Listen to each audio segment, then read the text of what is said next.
Colin, Yeah, have you got 50p to put in the meter? here you go. Cheers.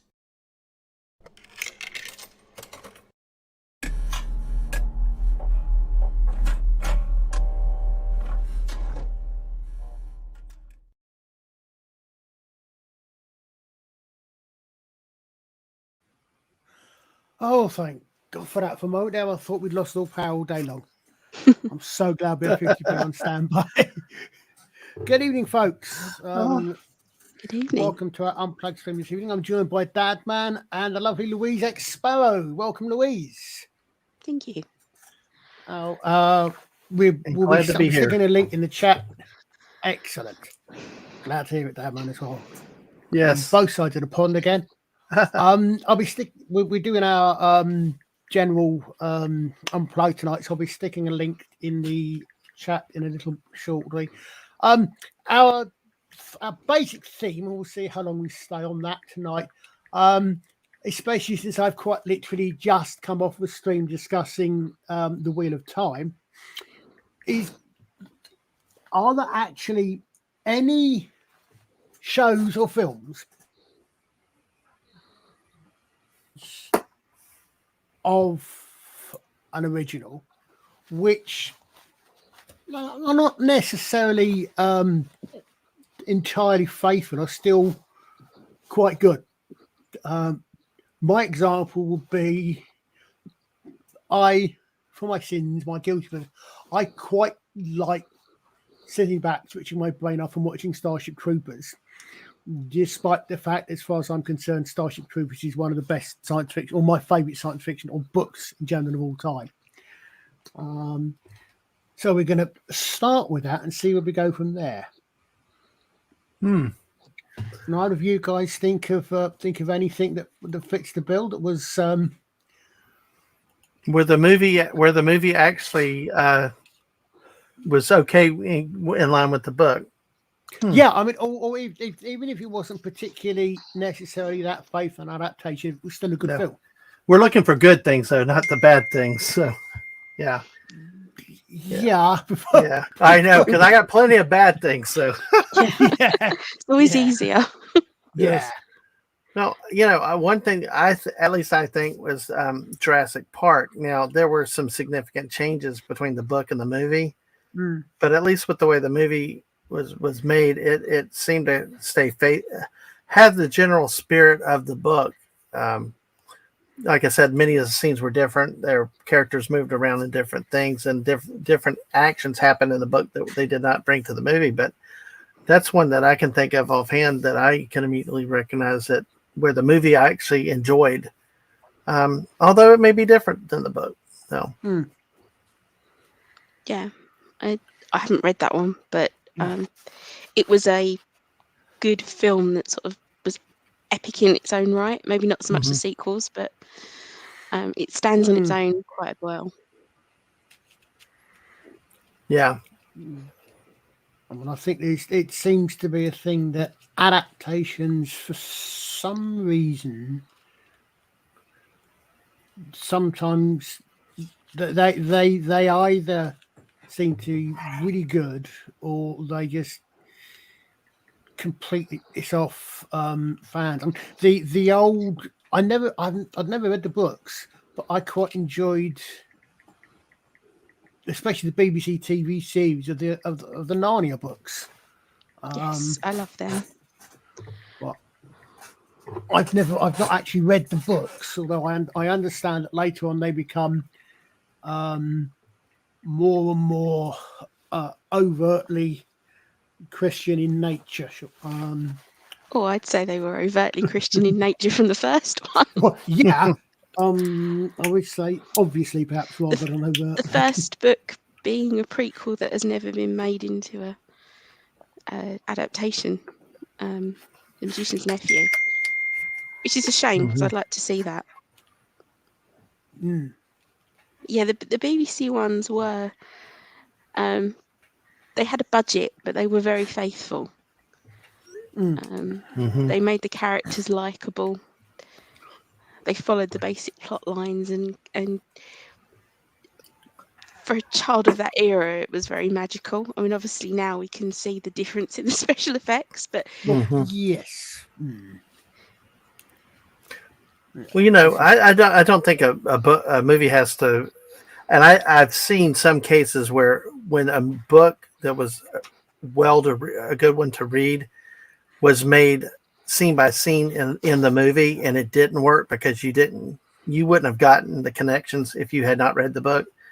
But I think as long as what's produced with the movie is in the spirit of the book, you know, you can have fun and make some surprises and still enjoy the movie. Because I do think that sometimes if you make it too much like the book, you're going to spend all your time waiting for the next scene, know what's going to happen, and you know, might get bored with it. Well, I said that about Ready Player One because I loved that book, but I don't want to watch anyone play Pac-Man for 8 hours. No. That's how I am with Fortnite streams. I don't want to watch anymore. I want to play. Yeah. Yeah. I mean, I think it strikes me that I don't know if it's just a modern day phenomena, but it seems that it's very difficult for creators, producers to actually make something that's quite popular as a book or possibly as a comics, and actually do it in such a way that fans are going to like it, or at least they're going to be completely happy with it. I think it's the difference between loving the property and want to see it come to life, and thinking you can do it better and wanting to put your own stamp on it, which seems to be what a lot of them are doing now. Not all of them. There's still one or two around, but that seems to me the big gap. Yeah, definitely. I mean, I'm a huge Jane Austen fan, and you can see it with those. The recent thing that they've put Jane Austen's name to is appalling. But you've got going back over the years, you've had some wonderful adaptations of it. Yeah. Even if they do include zombies. Yes. Well, that book is terrible. It's absolutely awful. But it's kind of it's a fun idea. So the film wasn't that bad. The book really was. Yeah, and it's an interesting idea. I think it definitely. You just take something like that and put it in a completely different genre, and okay, well, what if? But I don't know. Well, I think you're right, Louise. I mean, it depends if you're a fan. The really weird examples for that, I think, in some ways, are the Judge Dredd films, because in many ways, the Stallone movie was a lot closer to the comics. I mean, I remember most of the story elements and characters in that movie from the early years of the comic, whereas the Carl Urban film, I think, was a better judge. Oddly enough, was a better, in some ways, a better Judge Dredd movie. It's a better movie, and was perhaps more faithful to, in some ways, to the spirit. It's odd. It's a weird thing, the Judge Dredd movies. And see, that's one where I have not read the books, so I go in as a blank slate, and to me, I may or may not like the movie. You know, I have nothing to compare it to, and in ways, a lot with the Marvel franchise, I like the Judge Dredd. I enjoyed the Stallone versions, but I think a lot of people don't. But then I didn't see the new remake also that I've heard is, depending on how you view Dredd, whether you like it or not. I think whether you like it, whether it's a favorite of yours, has a huge impact. Like, so I'm the same as you with the comic book stuff. I'm just watching the films cold most of the time. Yeah. Obviously, I've heard of some of the characters before, but like I know everyone hates it, but I liked the Green Lantern movie. But I was just watching it. It's just a comic book movie to me. I have no attachment at all to the character. I Hi, Shane. Hi, Shane. I was going to say I didn't dislike. Again, I hadn't read the comics for a long time. Yeah, except the problem with that one, Shane, is that Dredd came out first. Well, no, Dredd was made first, but it was in production and development and held back from release for quite a while. And the Raid came out first, and it got compared with the Raid, which I must admit I've never actually seen, but I've heard of. But yeah, I've definitely heard that comparison made a number of times. The big difference, it's really weird, is that depending upon who you go for with that film is either Sylvester Stallone's ego or the fact that whichever company was made the Stallone movie had Sylvester Stallone and they wanted his face out there. But the big thing, the big complaint everybody had was one simple thing: you never see Judge Dredd's face.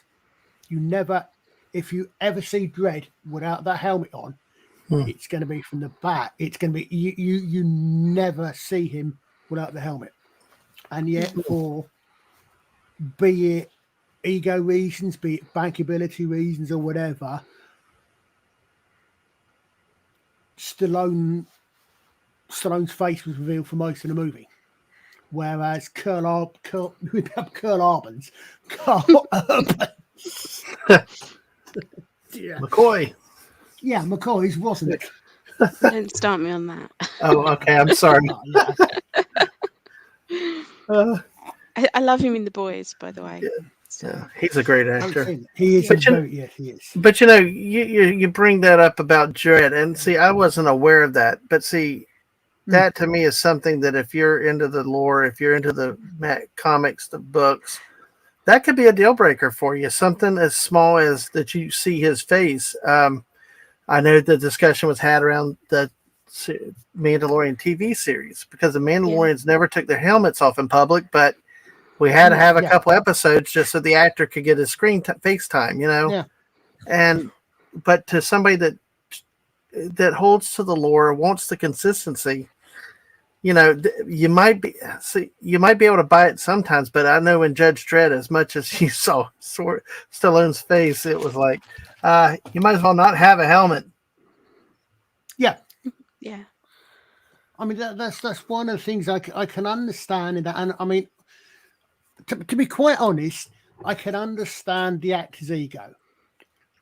Their face, their identity, that's what they're selling. And that's what they're paid for. And I can understand why, if they're in the film, especially if they've got a leading role, they want that to be known. And I can understand what the studio's point of view that, well, hold on a minute, we're paying X amount of money for Sylvester bloody Stallone, for God's sake. We don't want to hide his face. But then, if you've got a thing where one of the things of that particular character is you never see their face, like Hugo Weaving in V for Vendetta, for example, you maybe have to bite the bullet a little bit. Well, then that's the ultimate question of balancing the book, the lore with the movie that you're going to make. Because why are you going to pay that kind of contract to an actor who you're going to pay out the bank loads for somebody of his character, and yet you don't show his face? So you're not going to do that. You're going to show his face. It's ego and money. But with Judge Dredd, it's especially ironic in that Judge Dredd's catchphrase is, "I am the law." Yes, different spelling, but I don't care. Supremely ironic. What are we going to do? We're going to ignore the law, the man who is the law.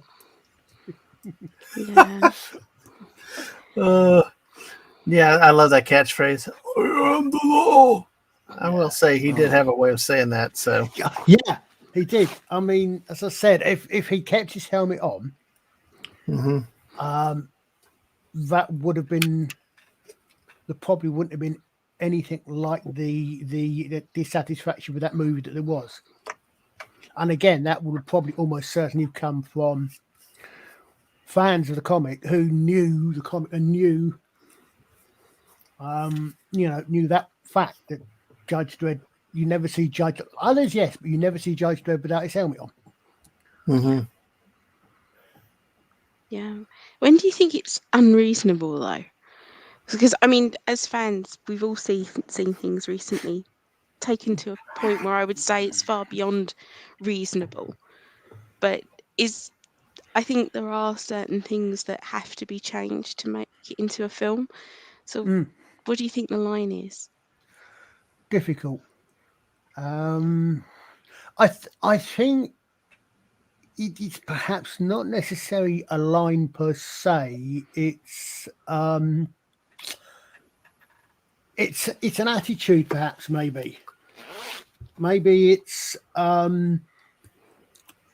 as you say, you've got to change things for different medium. But as long as you're being respectful to the IP, as long as you're doing your best to keep it within the spirit, you can probably get away with more than you can with if you're just doing it just because you want to put your spin on something. Yeah. I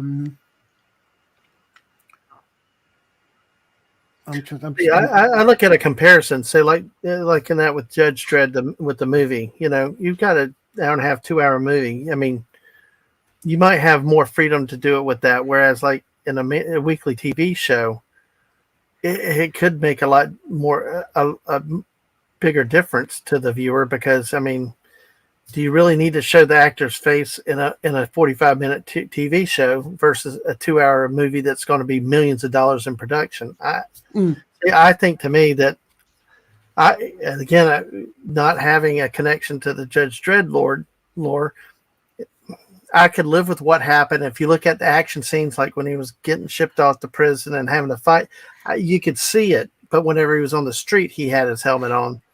Versus like in The Mandalorian, where it was like it is a Mandalorian character that should have his helmet on out in public, and he's starting to take it off. So, like you said, it can be a judgment call. But I think movies you have to give it a little more grace though, because it's higher production costs, especially if you get bigger named actors. Oh, definitely, and a lot harder to put that story into a shorter time frame. Yeah, I mean, you're looking at something, especially if you're looking at something that's a comic adaptation, you might have something that is... I mean, having said that, it takes maybe, 10 minutes to read a comic? Maybe a little bit longer, depending on the size of it, maybe 20.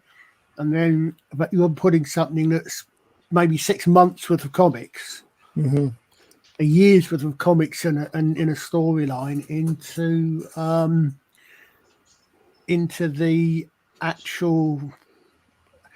into as you say, a 45-minute TV show, an hour and a half, 2 hour movie.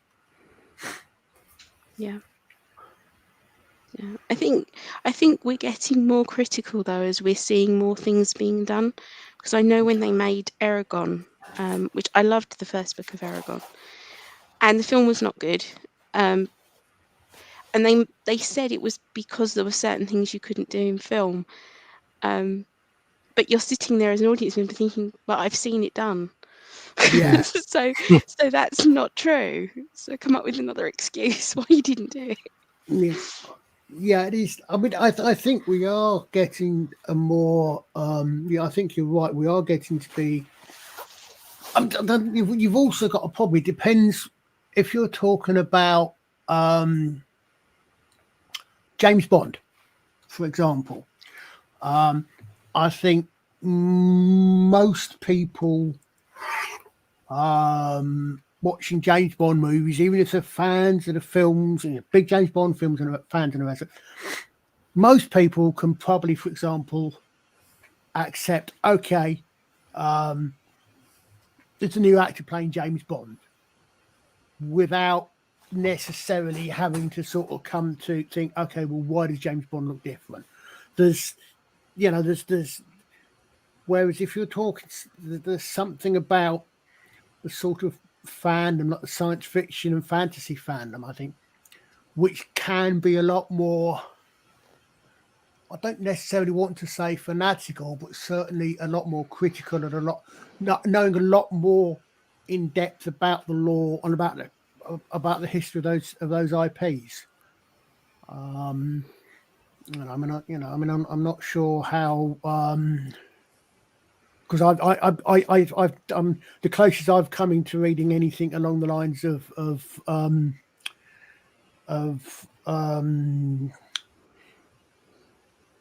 Jane Eyre or any of those other Regency romance, etc., books is Jasper Ford's The Eyre Affair, which basically is a very clever idea. We're basically set within books, but that's the closest I've come to. So I don't know, how much difference between this adaptation of that adaptation of Jane Eyre, for example. Obviously, Louise being a huge fan of it, she'll not think she should be Louise. I'm a fan of Jane Austen, not so much Bronte sisters, but right. Yes, I have read it. Okay, so okay, so there you go. Typical bloke can't tell the difference between Jane Eyre and between Jane Austen and the Bronte sisters. I did know that it was a different author. I've forgotten who it was, but I possibly ignorance as in lack of knowledge on my part. I tend perhaps to clump those in because they seem to be in the same place as the libraries and the bookshelves. That the Brontes, the Jane Eyres, the other lady authors of the Regency period. The historical fiction, historical romance, that kind of thing. Yeah. Yeah, I'm losing this argument very quickly. I'm just I'm deeper. I would be the same if you started talking about comic book writers. Yeah. Not something I followed. Guys, in the chat, this is an unplugged stream. There is a link, hopefully still visible at the top of the stream. If not, I'll stick it in again. If anybody wants to come on and help us dig ourselves deeper into these holes, or just join in the conversation, please feel free to. That's a great way to put that. You get the best jokes, Colin. Oh man, but it just, I like you said, I've seen good and bad adaptations, and you just have to.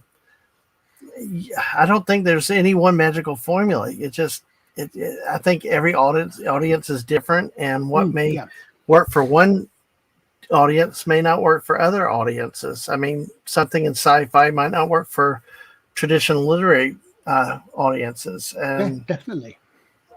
So it's who you're dealing with. Yeah. I mean, I read the one of my pathways, if you like, into history was historical murder mysteries. Mm-hmm. Okay, Mark, no problem, mate. Drive safe. Absolutely. Unless, of course, you're just saying you're in Alabama and you just forgot to put a capital M, in which case that's just your bad grammar. And of course, the fact that you guys can't pronounce mobile. No, we won't go down that line. But yeah, and as I said, I mean, so for example, I read most of the Cadfile books. The Cadfile TV show was different, but sufficiently close and sufficiently well observed that I loved them as well. But I think there was an era though of the older films where they were trying to do them faithfully. Yes. And not trying to reimagine them, or not that a reimagining can't be good. I like Clueless, which is a modern for the 90s version of Emma, by Jane Austen, and that works because they're taking an idea and just making a new version of it, and not trying to do a faithful adaptation, but just using the concepts and making a fun show. And I think that works as well. Yeah. I quite liked Elementary, which was the American modern day remake before Stephen Moffat came along of Sherlock Holmes. Yeah. Even to the point that their Dr. Watson was Dr. Joan Watson. And that worked for me because they wrote the character well, and reimagination is a modern thing, and again that worked. And that's a perfect case right there. That's a perfect case where gender swapping the character actually did not affect the story. They changed the context and situations, and you had a good actress, and you had really good writing. I think the actor's ability and the writing quality goes a long way towards whether the audience will accept it to begin with. Yeah, definitely. If you tried to gender swap John Watson 221B Baker Street in the 1880s, 1860s, no, it wouldn't work. Right, it doesn't make sense. It's out of context, out of time. Yeah. Yeah, that does make a big difference. And it does then give you a new spin on it. I mean, I liked House as well, which was another adaptation of Holmes, but in a medical drama. Do you know what? I don't think I'd ever thought of it that way, but you're right, it was, yeah. Well, he lives at 221B. I mean, it's like... never got that. I kind of semi-agree with you on that one, Shane, but I'm trying not to trigger poor Louise by mentioning Oh my! Yeah, I tell you, the thing that got me with that though was I didn't actually mind so much the gender swaps as the fact that they had 4 or 5 strong female leads in the 1970s show, and then they didn't carry any of them forward. Yeah. That was the least of my objections to that show, so it's fine. Yeah. And going back to his previous point, I mean, Derek Jacobi's great in everything. Well, yeah. So... I recently listened to him being interviewed for Big Finish. One of the Big Finish's recent releases was I Jacobi in conversation with that, and he's fascinating. Very interesting to talk to him. He's talking about of course, the thing I first remember him in, which was I Claudius. Yeah. One of these days, I really do want to go back and actually read not Peter Graves. No, Peter Graves was someone entirely different.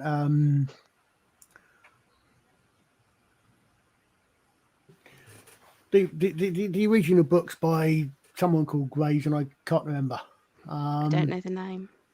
No, he was a historian. Then it was I Claudius and Claudius the God. Robert Graves, I think. Robert. I think it's Robert Graves. No, he was a historian. They're quite old books, even when they're made in the 70s. Yeah. But I did check there because again they were very clever. They were very good, well written adaptations. Yeah. Yeah, Shane. Well, yes, I've had this thought before.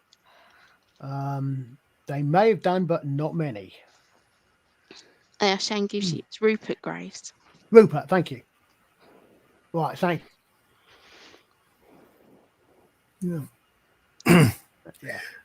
Well, you take it to something like Lord of the Rings. I mean, yeah, there were many changes from the movie to with the book, but yeah, at least in my opinion, the movies they couldn't put everything in.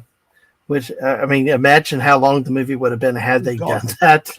But still at the end of the day, it seemed to keep the spirit of Tolkien, and it was allowed us to visually see some things we had only been able to use our imagination with before. But the Two Towers was a little weaker, and I hear some people about the Return of the King, but we can have disagreements on small details. But I think generally, it's not like the rumors are with the new TV show where they're going to do all these changes and stuff like that.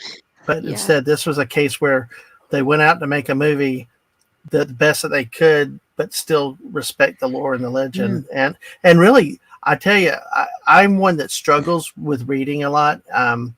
It's never come easy to me, and sometimes I read the same pages 5 times just because to get something. But I mean, that book was just amazing and was a challenge. I mean, the maturity of the writing, the sophistication, and it seemed like it came across in the movie also. Yeah. Well, I read it when I was a teenager, which is a very long time ago now. But when I'd seen the films, I was going to go back and read it again, and I just couldn't face it because I remember being so slow to start off with. Yeah, the older sort of classics tend to have a style about them that some are easier to read than others. Lord of the Rings is something. I mean, it was a phenomenon, wasn't it? So many people like that, whether they were a fan or not, which is a very hard thing to do. Yes. And yes, they cut out certain characters and they changed certain bits, but I think overall it didn't matter. It's really obvious to tell in the cinema though who had actually read it or not. Yeah, but I'm thinking, but you've got something that's 1,200 plus pages long. Even if you do convert it into 3 movies, I mean, given that most versions of my version of Lord of the Rings, I know how big it was because it was a single volume. It wasn't it was just Lord of the Rings. Most versions you see, these days are box set of a book of Fellowship, a book of Two Towers, and a book Return of the King. So you can see why they made them into movie at a reasonable amount. Then they come along and make a 300-page kids movie and still make 3 movies out of that. You talking about The Hobbit? How did you guess? Well, I will say that with the way they did the Lord of the Rings trilogy, and it spurred me to go back and read the book because I enjoyed the movie so much and I'd heard great things about the book. I actually went back and read the trilogy in book form. That spurred me then to also go back and read The Hobbit. And like I said, I'm not one that reads naturally or very easily, but that shows you a case where sometimes when the filmmakers, the TV producers respect the lore, where the fans can enjoy something, even word of mouth can bring other people in. Just because you do stuff that keeps in with lore or does not annoy the fans can still expand your audience. Yeah. If you do it right. Because nowadays, I think the mindset is, well, we got to throw everything out just to get the normies and all the other people to come in, and you don't have to do that. No. The trouble is they don't have the skill to do it without losing the essence of what made it good. So then normies aren't interested anyway. Yeah. If you don't make a good film, it's not going to fly. My wife has actually said that before too, because when some people jump on things like a movie is this or that or whatever, all these side political issues. She looked at it and said, I just hated the movie. It was a bad movie. It was a bad show. And sometimes that's what it comes down to. Yeah. Yeah. I mean, I've just made sure I've completely hidden my geek card so no one can come and nick it from me when I admit that I've never read The Hobbit. Although at some point, another guy, I really must get around to doing that. I really, really must. But what I find you mentioned, I mean, particularly ironic about this remake of Lord of the Ring, whatever the heck it is prequels, whatever the heck it's going to be. The new one coming out. Yeah, the new one is that apparently they want to make it more like Game of Thrones. When George R.R. Martin specifically said, apparently he wrote Game of Thrones to not be Lord of the Rings. He specifically wrote it not to this, you know. I mean, not to understand it to say there's anything wrong with Lord of the Rings, but to say this is a completely different sort of fancy to Lord of the Rings. And now they want to make Lord of the Rings more like. Well, so many fantasy stories do follow that kind of basic story, so I can see what he's getting at. He didn't want to just be another copy of it. Oh, yeah, well, I can absolutely understand. Say exactly. I mean, can quite thoroughly understand that. I mean, I've just been doing, and I know Louise, you read the Wheel of Time series, and there are quite a few similarities in certain ways between Lord of the Rings and Wheel of Time, simply because there are certain things that sort of epic fantasy tends to have in it. It tends to have several heroes, and they tend to, you know, there tends to be a journey of some sort in there. There tends to be they tend to get split up to get different points of view and various sorts of things. And especially if you're talking a high fantasy magic area or magic world, that's going to come in as well. So it's it was right. I mean, as you say, I agree entirely. He wanted it to be something completely different, which is fine. But like I said, that's why it's ironic that they now want to make a Lord of the Rings show that's basically Game of Thrones. Well, and to Louise's point, I think towards her point is these people don't have the creativity or the ability to pull off original ideas like that to expand the fantasy or the vision. So what do? We just copy something that had a formula. But to me, as I understand it, the whole basis of Tolkien is a different mythology than Game of Thrones. Because see, there were themes and topics in Game of Thrones why I didn't watch the series personally. You know, that are very un-Tolkienish, I would think. And you just, why do you want to? Again, I think it's probably self-evident. They just see an easy, let's copy something else, slap it on, and make money instead of truly trying to reduce it to an art form and develop something that has depth and that can stand the test of time, that you could even maybe adapt into something else in the future. You know. Well, I mean, it works that way in the book publishing industry as well, because there's an interview with Ursula Le Guin, who wrote a famous fantasy series called Earthsea, having a disagreement with her publisher where they have said to her, "Can't you be more Harry Potter?" And to say that to someone who was hugely successful in that genre before J.K. Rowling ever picked up a pen, is very disrespectful. But they care about the trend. Everything had to be Harry Potter because that's what was selling. Yeah. Well, I remember a while ago now, I think, seeing a quote from someone, I can't remember who it was, an author, saying when they went with an idea, especially for fantasy, to authors, they said, well, that's great. How many books is it? Rather than, it's a good idea. Okay, we like this idea. Is it something we can make into a series? Is it going to be a 20, is it going to be a 10, 15 book mass phenomena rather than just, okay, well, this is an interesting book. I don't know if that's the case these days, but, but I remember them saying this a while ago now, that you always couldn't get unless it was epic TM, which massively, which cuts down on the possibility of any one-off, of anything one-off that might go into something later on. But if the author's just got one idea for starters.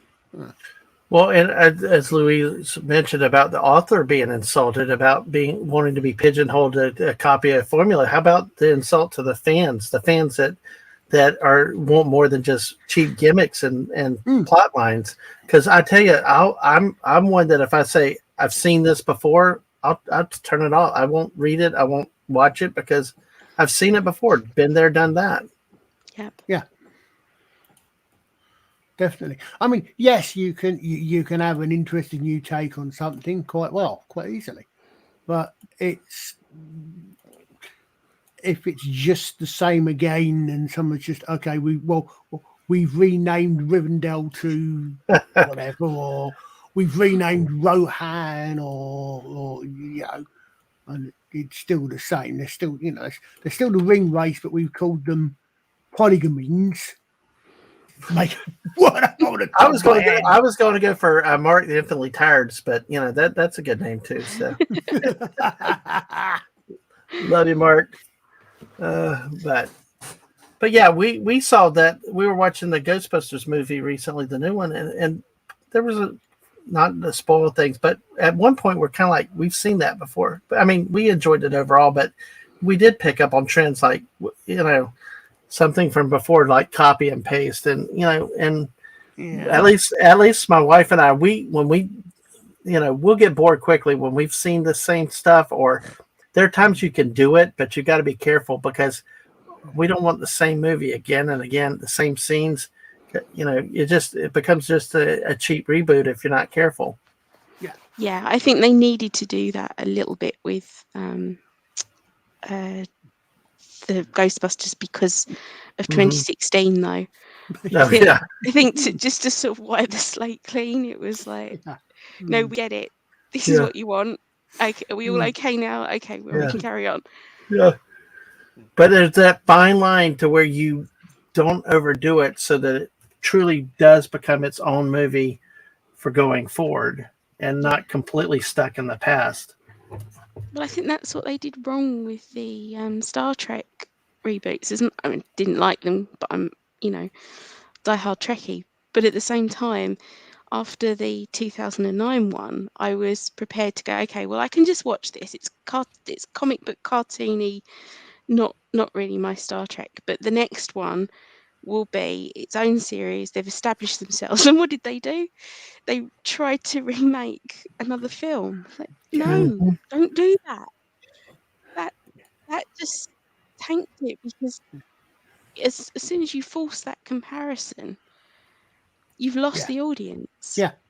I mean, oddly, I coincidentally, I binged about half a dozen Critical Drinkers videos yesterday afternoon, evening, and two of those were Into Darkness is a terrible movie, and Star Trek Beyond Incompetent or something.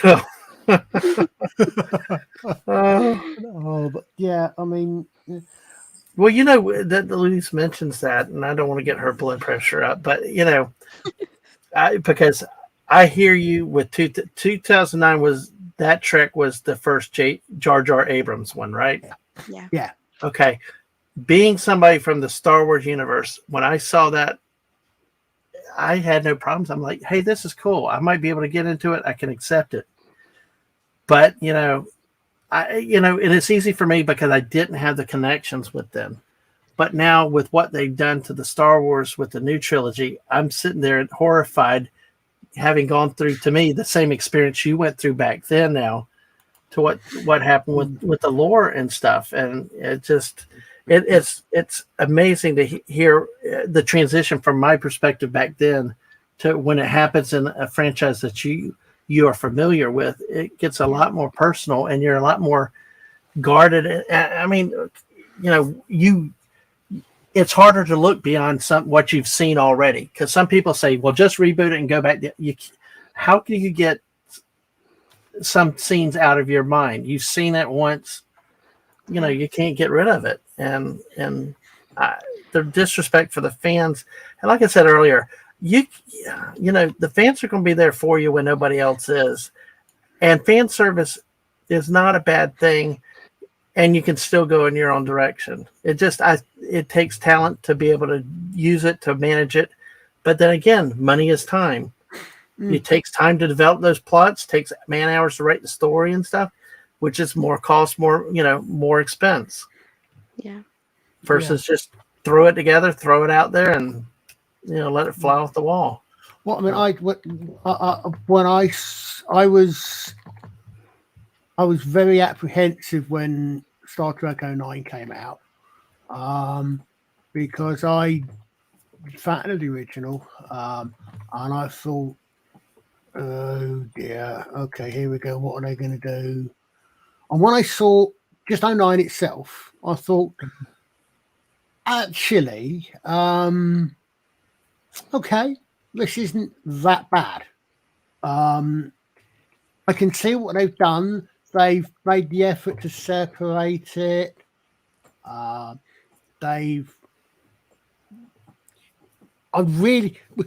Interesting. My overwhelming, one of my first impressions was, okay, so I'd like to know what other differences were that led to all of a sudden to Spock, to all the other characters having the ranks they've got in the original series at the time when Kirk, albeit older, is only a cadet.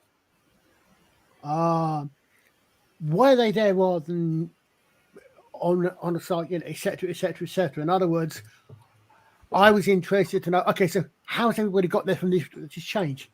Then I saw the next scene from, and okay, fine, I mean, they just spoiled the whole thing. I thought, not as a series, and I don't think I'd rewatch 2009 now anyway.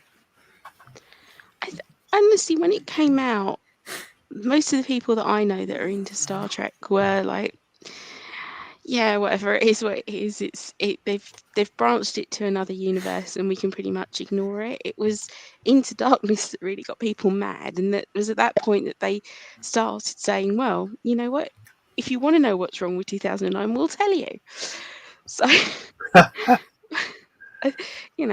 it's funny you say that, coming to that as a Star Wars fan. I'm a Star Wars fan, and I watched 2009 thinking, these are Star Wars sound effects. That's the scene on Hoth. That might have been part of what hooked me in with it. But go ahead. I'm sorry. No, that's what I'm saying. As a Star Wars fan, I could recognize those things, but I was also saying that's not right. Well, see, I think I lost attention to that detail, but I knew it had hooked me. But right now, I'm watching with another stream doing Star Trek Next Generation, and so I'm going back watching the Next Generation episodes, and I can see why I didn't get into them at the time, because I think I've matured over the years. Because when I was really young, I didn't like a lot of talking. I'm one that likes the space battles, the action, and that type of stuff, and blow them up. But and it's been challenging to me to get used to something in a different setting.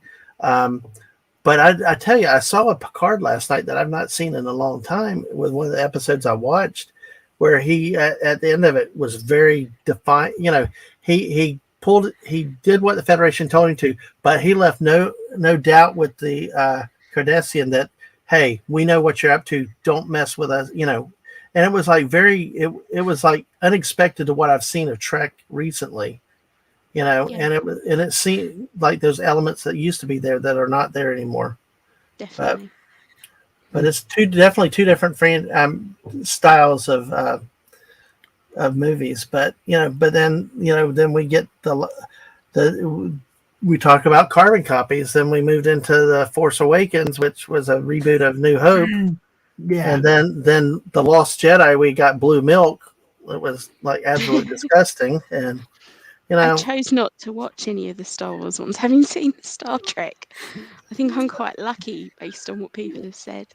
Yeah, well, even the later Star Treks, even like I said, even though the '09 one was I enjoyed, the later ones were boring. They didn't seem Trek. I mean, even I finally got to a point that this was not Trek. I mean, they were trying to make it something it really isn't, and you know, and but then again, it was also just bad movie writing.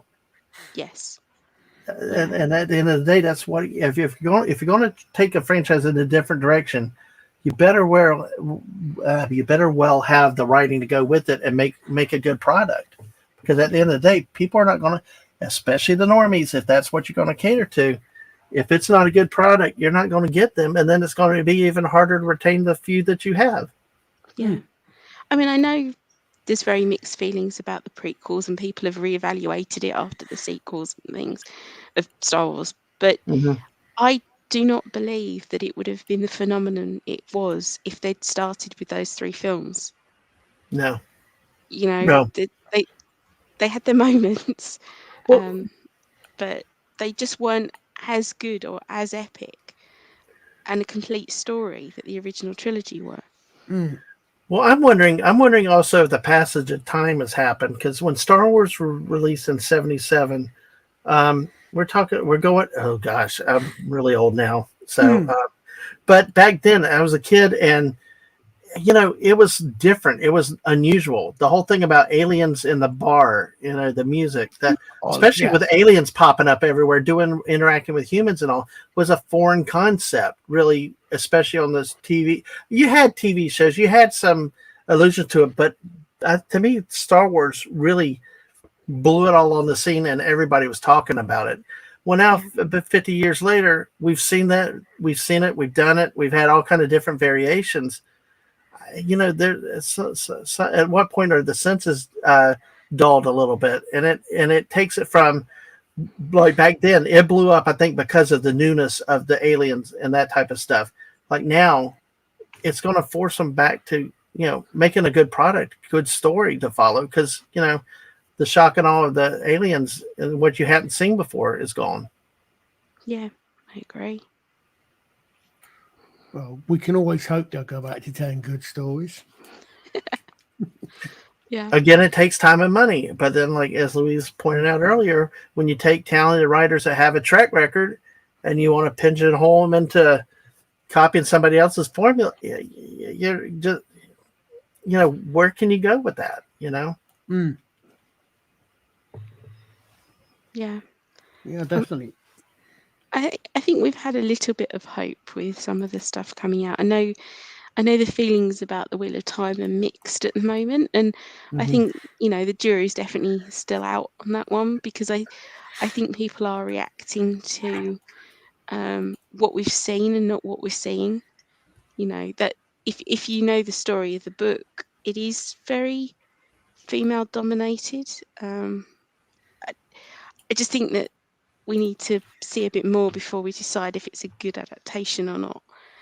Yeah, I mean, like I said, I'm coming from that from someone who's not read the books, and I can see some of the things. I'm wondering, okay, am I seeing something there that's not there because of because I'm so used to seeing it in modern day TV, or is it really there, or you know, or is it just, are they just taking an idea that was in the actual original and adapting it for modern day politics, but not doing it very well? Yeah. And there is hope. Like Louise mentioned, there is hope, but the industry needs to change. Instead of trying to carbon copy, you know, to save costs and stuff, you know, let's mass produce cheap, you know, lower cost stuff. There's hope, because there are talented people out there. Some of the best Star Wars that I've seen recently are the fan films. Yes, there's some very, very good fan films out there, and I'm sure it is in other genres, other storylines and stuff too. But then again, when you have if you have to play a game to get published or produced or stuff like that, the little guy doesn't have much of a chance. But but there is hope. Yeah. Yeah, I think, and I mean, if they've got examples to follow. We say Lord of the Rings is one. I'm not a huge Harry Potter fan, but they did pretty well with those films. You could say that. Well, it was a huge phenomenon. It was liked by a lot of fans, so I would say that overall that was a success. I just wasn't that big a fan of the book, and as we've said, that makes a difference to whether or not you like the adaptation. Well, yeah, exactly. One of the ones I had to get past. I know people. Anytime you discuss Studio Ghibli and anime, everyone says what wonderful story Howl's Moving Castle is, and it didn't have the same impact. I had to get past the fact that I'd read the book, and it's not a fascinating Japanese epic as people seem to think it is. It was written by an English woman. As part of a series of children's stories, but it is a really good film. But sometimes you have to get past the I read the book. Yeah. Oh, yes. I think you definitely do. I mean, as I said, I mean, I that's why I said, I mean, I have to look at Starship Troopers as an entirely different thing from the series, from the books, or from the book, I should say, because they've taken so many things. They took so many things that they thought were in the book and weren't, or perhaps weren't, or added it, and they Verhoeven wanted it to be a particular thing, which perhaps it never really was. If you look at Heinein's treatment and so on. So yeah, you're right. You sometimes you just have to say, okay, it's not the book. Accept that it's not the book. It's someone else's taking a similar idea. Yeah. And sometimes you can actually thing is good enough to stand on its own. You have a chance. You have a chance. You can possibly do that. Well, I think Good Omens did that, didn't it? Yes, Good Omens was written by Neil Gaiman and Terry Pratchett. I'd read it years ago. It's an incredibly good book. It's very hard to make an adaptation that both the old fans and totally new fans liked. They managed it. Those fans seem to get online, even on Twitter. That to me is remarkable. Yeah, bloody hell. Yeah, like some of the older fans were a bit like, it's all right, but there was no outright hate of it. So isn't that someone Revelations as sign of the apocalypse? And those and the fans on Twitter shall get along, and the Twitter artist shall lie down with the anti-Twitter artist. The lamb lies with the lamb. Oh, Colin, you're great. Oh, very great improv right there. The next thing I thought you were going to start talking about cats and dogs living together at mass hysteria, but you took it a higher culture. That was, I think that was Hitchhiker's Guide, wasn't it? Cats and dogs. Ghostbusters, original Ghostbusters. Oh, Ghostbusters, that's it. Yes. Yeah, sorry. Yeah, my apologies. Yes, thank you. Yes. Yes, I knew I'd seen it somewhere, but I couldn't for the life of me think where. But yeah. Yeah, I can remember obscure, crazy movie quotes, but I forget to take out the trash every week, so I get in trouble. That's the excuse you give your missus anyway. Yeah, well, she knows it. She lets me know about it all the time. So, aren't we all the same though? I mean, I can give you Star Trek episode titles, but ask me something important. Yeah, exactly. What? That's like at work. I have to function with notepads everywhere. So help me remember. I mean, I think that's in some ways that's I always to be careful how I think about this and word this, but I think there's definitely something about I'll have to try to be very careful that I'm not thinking or being suggesting any sort of superiority, but I think there's in general there's a certain type of mindset that is attracted to science fiction and fantasy. It doesn't mean it's good or bad. It's just that attracts, a sort of mindset that perhaps is likely to remember little bits of trivia like that, because it's the sort of thing that you latch on to. Geeks. Yeah. Geeks. Yeah. Yeah. No, it's true. I think people do think differently. It doesn't mean that one's better than the other. It just means that some are better at one thing and some are better at something else. Yes, exactly. And that there does tend to be a personality type that's attracted to sci-fi and fantasy. Yeah. Which is why when they try and make it for people that aren't that personality type or that don't really cross over, they have to take it so far out of what made it good. Yes, exactly. But I think there's an argument to be said that people who don't like it are never going to like it, no matter what you do. Mm-hmm. Yeah. I mean, I doubt I'm ever going to be a soap opera fan, no matter what. Yeah. No, I was for a couple of years though. Back in college, I come home in the daytimes and I got addicted to soap operas. That was crazy. I used to watch them growing up because my family had them on. Mm-hmm. So, and I like the Aussie ones. British ones are depressing. American ones are completely unbelievable. Sorry. Yeah, I won't argue. Australian ones seem to find a nice balance as far as soap operas go. Yeah. I know. I remember coming when I lived with my parents, and they were watching. I think they were watching Dallas, and I almost turned over because I couldn't believe they were watching such. Literally. I mean, I could say, it's rubbish to watch it. But that's because I was an arrogant little, however old I was at the time, and didn't know any better.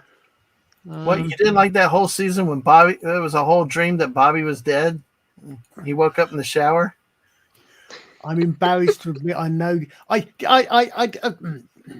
Well, that's infamous. That everybody knows it, whether they saw it or not. Well, I will tell you what was really crazy around here at the time. I don't know how it was over there, but in this country, when JR was shot, oh my gosh, when they did it, when they went off for the season, that was a madhouse around here. People talked about it for a month. Who shot JR? Who shot JR? It was an obsession. It was over here as well. Wow. It really was. I mean, it made the TV, it made the news, I think. But I must admit, my abiding memories probably of 1980s American soap opera is more for Dynasty. And I can name that, and it's got names like Kathleen Bella and Linda Evans. Because of the thing was, I mean, this is the thing is, I mean, as you said, Louise, this in fact is something there seems to be a difference in general between the Americans and the Brits. As you said, our soap operas are quite our soap operas are the sort of issue. There was a Christmas episode, I think, of Emmerdale where they had a plane crash. Yeah. Our soaps are really, really depressing. Yeah, and everything in America is rich and beautiful. I mean, I said literally. You look at you think of Dallas, you think of Dynasty, and what does everybody in that show got in common? Perfect hair, beautiful people, women or men. a difference. I tell you what I'm laughing, Colin, because you thought of Linda Evans and all Dynasty. I'm thinking Heather Locklear. So, Well, yep, yep. Dynasty and TJ Hooker, but we won't go there because we're gentlemen and we don't want to. Yes, exactly. I know. We've seen clips of other soaps though that we never got over here. Dallas and Dynasty seem to be on the high end of the acting because I've seen clips and I'm like, is that real? They were primetime network television over here, whereas a lot of the others were daytime type shows. I have to admit, there was one soap opera I really did like, and that was Soap. I never actually watched that. It was an absolute. It was the sort of thing I'm quite actually, without meaning to be rude. I was quite surprised it came out of an American because of the sense of humor. It was absolutely taking the piss out of soap operas. Yeah. I think it was Billy Crystal's big breakout show as the gay son and things like this. And of course, you always had the tagline of all these things. What will happen next? And none of it was addressed in the episode. Yeah. Will not be addressed in the next episode of Soap. None of these questions will be answered in the next episode of Soap. And of course, it gave us later on. It gave us Benson as a spin-off as well. Yep. I liked that. Yeah. Benson as well. I think for me though, it's like seeing actors that I otherwise like do those soaps, and you sit there going, "Oh my god, they're acting that way on purpose." Yeah. They're better actors like that. In fact, I saw it was like a murder mystery romance thing that was a film. I don't know where it came from. I think it was something that turned up on the telly one day, and it was Christopher Plummer, Stephanie Beacham, and Ben Browder, and they were.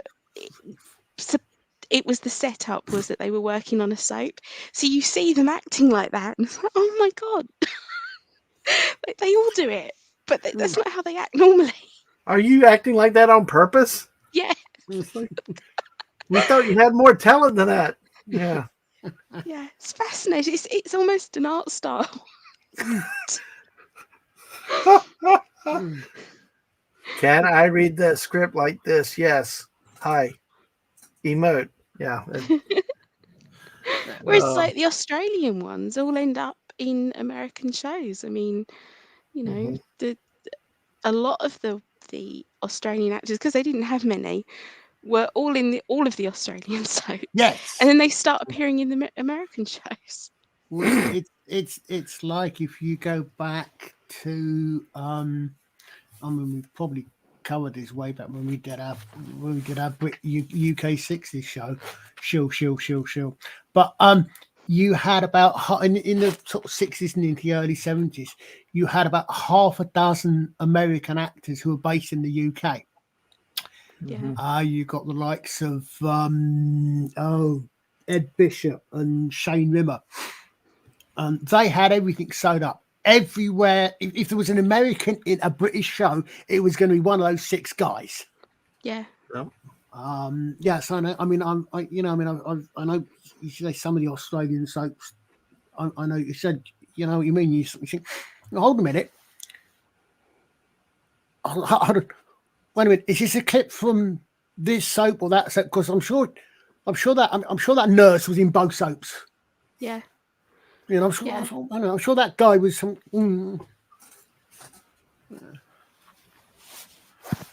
Okay, good. Well, what's so crazy about it over here now is I'm amazed at how many of the British actors over here playing American characters, like Southerners. You know that and they pull it off naturally. They have accents and stuff, but it was like.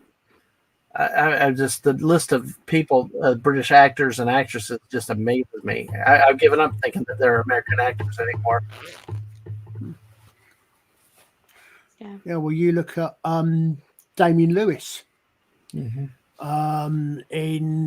Band of Brothers, And then on to was it what was the one? Was it Homeland or something he was in? Okay. And apparently you get Hugh Laurie can do a good English accent because they thought he was an American because they'd only seen him in soap and they thought, and he was that good. They thought he was an American because his accent was that. How true that was, I don't know, but I've certainly heard it quite a bit that that people didn't realise Hugh Laurie wasn't an American. I didn't. And like with The Walking Dead, the guy that played, the dad started off. I didn't realize he was British, and I'm like, it just is amazing. But you know what? Goes back to their talent. If you can pull off things like that, I mean, more to them, and good for them being able to act. Have that kind of acting ability. So. Oh, yeah, definitely. Yeah. I mean, it's odd. It's like you see these different things, and then you sometimes see people coming along. It works where it doesn't work. Like Shane mentioned Russell Crowe. I don't know if you were saying, Shane, but you suggest was that when we soaps? I wasn't aware of Russell Crowe as a soap actor, but then I was never particularly into the soaps. But when he did his Robin Hood, one of the big criticisms is, what accent is that? Could you please keep the same accent for 2 lines? That apparently he was trying to do a northern English accent. I can't remember if I've actually seen that particular Robin Hood film or not.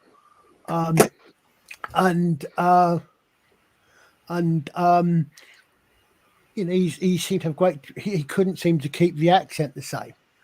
Mm-hmm. I mean, if that's not your if that's not your forte, okay, fine, accept that. I think we sort of take some enjoyment in people Americans and other countries trying to do English accents. I don't think we ever mind because we quite enjoy it. Yeah, I don't know. I did that. I tried in front of somebody once, and they begged me to stop. It was so bad. I had a few years ago now. I had one of those sudden moments. Hi, Mark. Hi, Mark. Bye, Mark. I had one of those sudden moments of insight. I was actually in Wales. I was doing a reenactment, and I was staying at a bed and breakfast, and the 2 ladies running it, one was Welsh and one was an American, and I just suddenly heard the way she said my name, and I suddenly clicked what about 60% of an American accent is. It's the way you break up multi-syllable words. Specifically, when you get most multi-syllable words break up on a consonant. So you got C-O-L-I-N. The C-O and the I-N in my name are the 2 syllables, and the L is a splitter. In English, it's Colin. No, in English, it's Colin. So the L tends to be in the first syllable. An American, the L shifted, and it was Colin. The L was on the in, it was Lin, which tended to draw out the O a little bit. So an American saying my name, we quite exactly Carlin, because what it was, I've found it's the same for a lot. I had quite a few words and names and words in that, but it's just literally different by talking. Is that really weird that the sudden thing you just move one consonant from one syllable to another, and it changes how a word's pronounced. I mean, there's lots of other things. Obviously, slightly different pronunciations. Someone was saying in chat a couple of days ago on the stream I was in that we were talking about this, and that you've picked up a different. Your R's are rolled a little bit more than English are than ours. And things. But God, Shane, what are you talking about Irish accents? There's no problem with doing an Irish accent at all. At all. I will now duck very rapidly, reach for my bow, and make sure I'm armed for the next 6 months. Yes, I know what you mean. Yeah, Shane. There are some accents sometimes that, if they're done badly or they're not done well, they can come across as really, really horrible. Well, and you know what's funny is when you and sometimes when you try harder to do it, you make it worse. Yeah, that's like I said when I tried the British accent. They were like, They could tell I was stressing. I was efforting to come up with something, and it's like when I started, it was so bad, but it got progressively worse. And they're like, "Stop it! You did another language accent better than you did British." Yeah. Well, I remember the weird thing, really weird ones is I can't remember if we covered it or not, but when we did our Ronnie Barker stream, but there was the two Ronnies. There was a two Ronnies. The two Ronnies used to do a series each season. They had only a sketch, about a 5-minute sketch, which basically was an ongoing story. Seriously. And there was one of them where they ended up escaping to Wales at one point. And there was one point, I'm sure it's where they were doing Welsh accents and they just suddenly went into Pakistani. Because there was something about the two accents when spoken by an English person that just for some reason then you know, if you hear a Pakistani person talking with a Pakistani accent and a Welsh person speaking with a Welsh accent, the natural accents, they don't sound that much alike. But for some reason, when you get an Englishman doing them, they just ran into each other. It's really odd. It was really, really weird. There are some funny crossovers. Yeah. Now, interestingly, Shane, Phantom Raspberry, I downloaded Firefly, reminding me of this one again. I think back when we were doing the Ronnie Barker thing, and I've actually I still haven't got around to watch it. It's actually on YouTube. The Phantom Raspberry of Old London Town is actually on YouTube, and I've actually downloaded that. At some point, I will watch it because they were really, really good. But yeah, I know what you mean, Louise. There was some it's not the, I don't know if it's the accents that are weird or just want people trying to do them.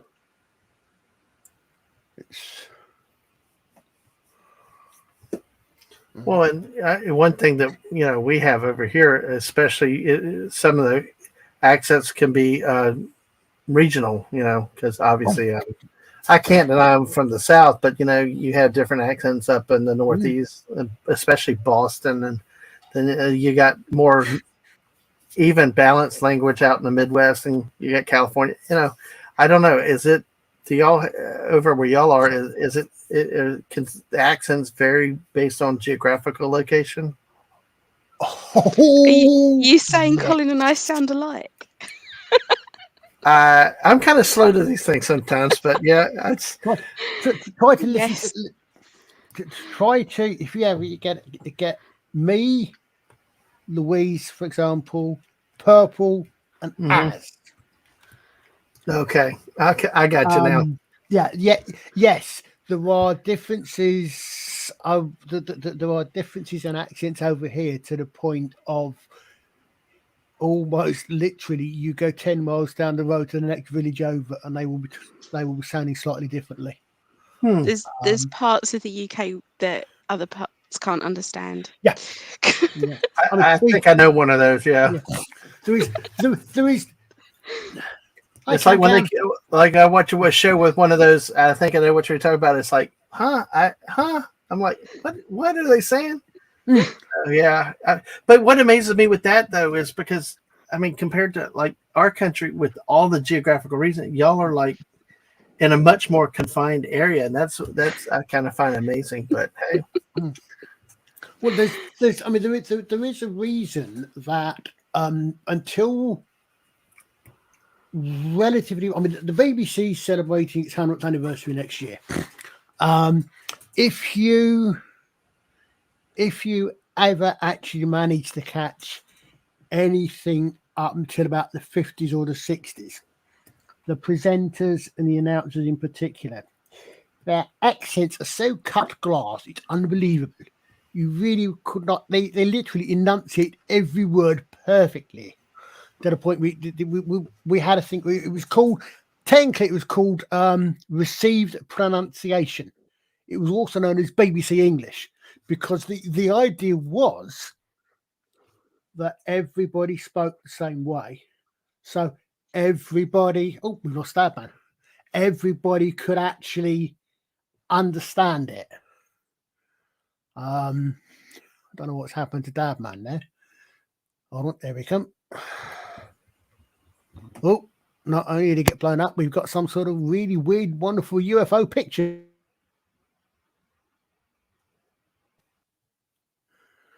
And he's gone again. Okay. Oh, dear me.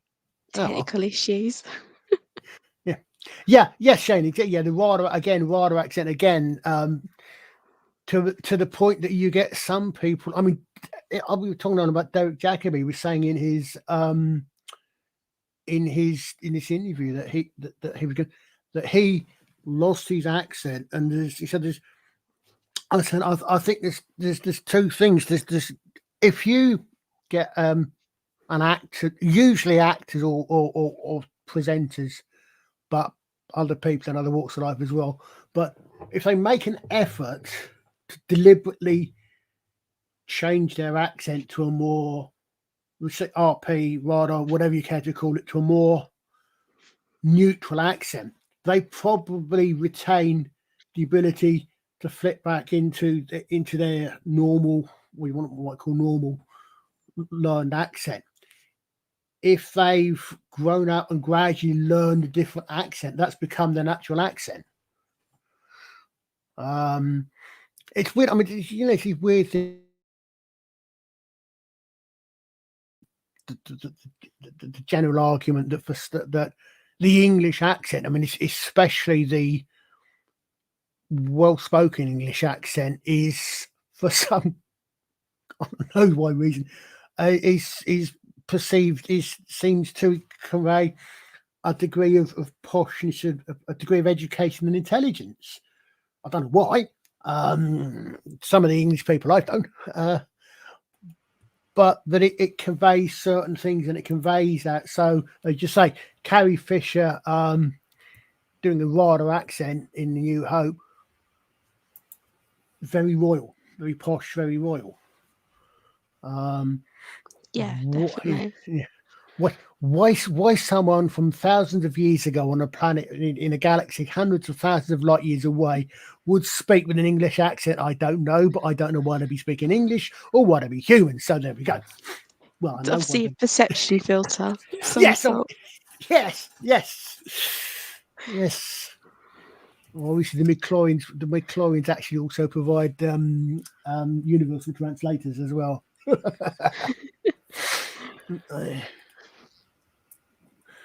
Okay, Dadman, you back now?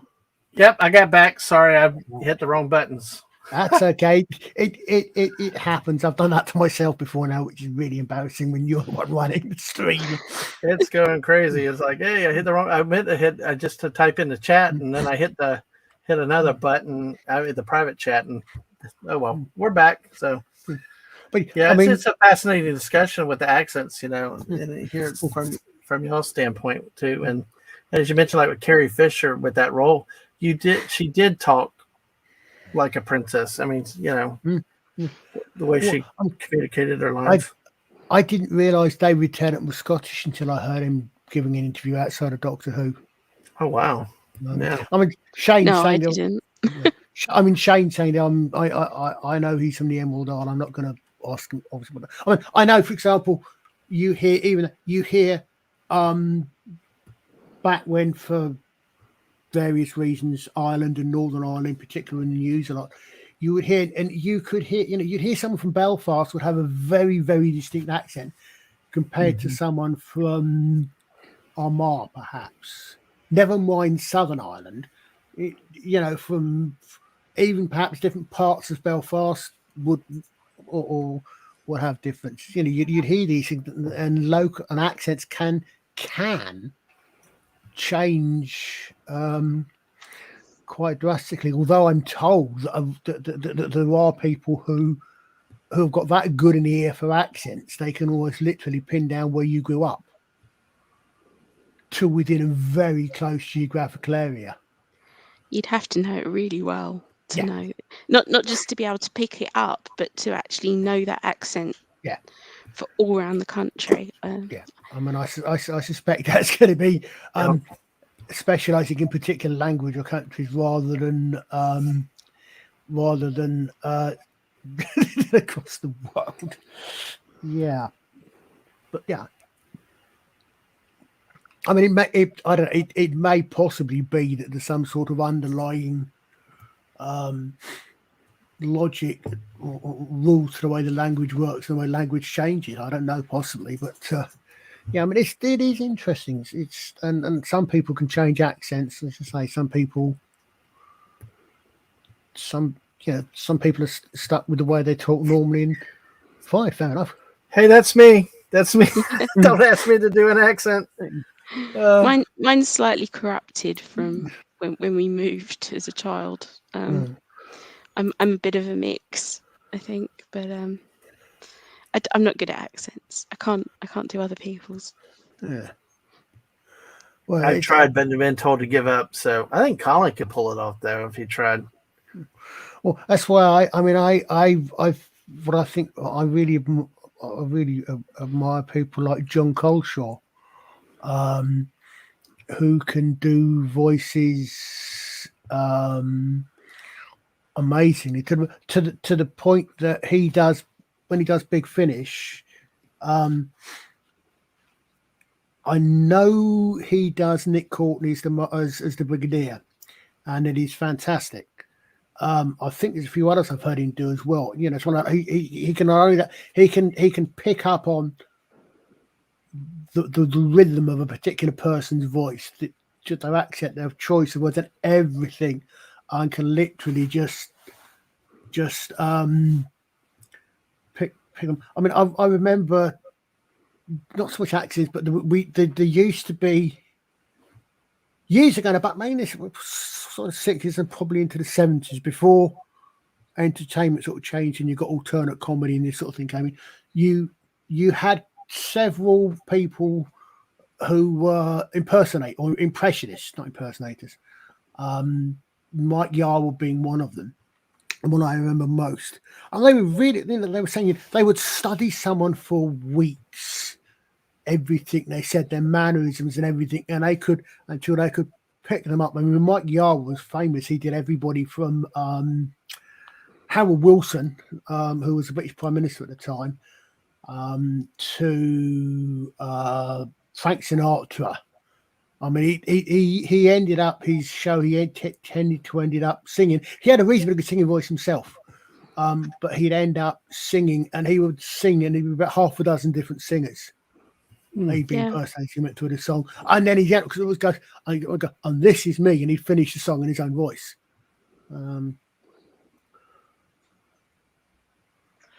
Yeah, it's very impressive when people can do it. Yeah, I mean, the weird thing is, I remember there was a show which I used to occasionally watch. Was Who Do You Do? It was an impression show, but a lot of the time it was.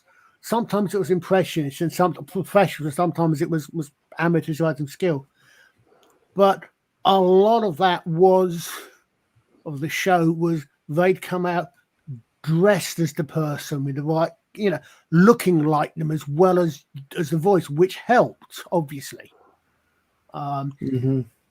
Whereas, you get the likes of Mike Yarwood and others who, yes, I mean, yeah, he did sketches, and if he was doing a sketch where he was doing Wilfred Bramble, for example, from Steptoe and Son, he'd probably be in a raincoat. And these sort of things, he might have been something associated with that person. But mainly it was the face, the face mannerisms and the voice. You know, whereas sometimes, you get people do that and they'll do this, but they'll go, they'll come out and they'll spend half an hour in makeup just getting a bit of made up here so they look a bit more like the person to help, which helps the perception. But I'm not sure is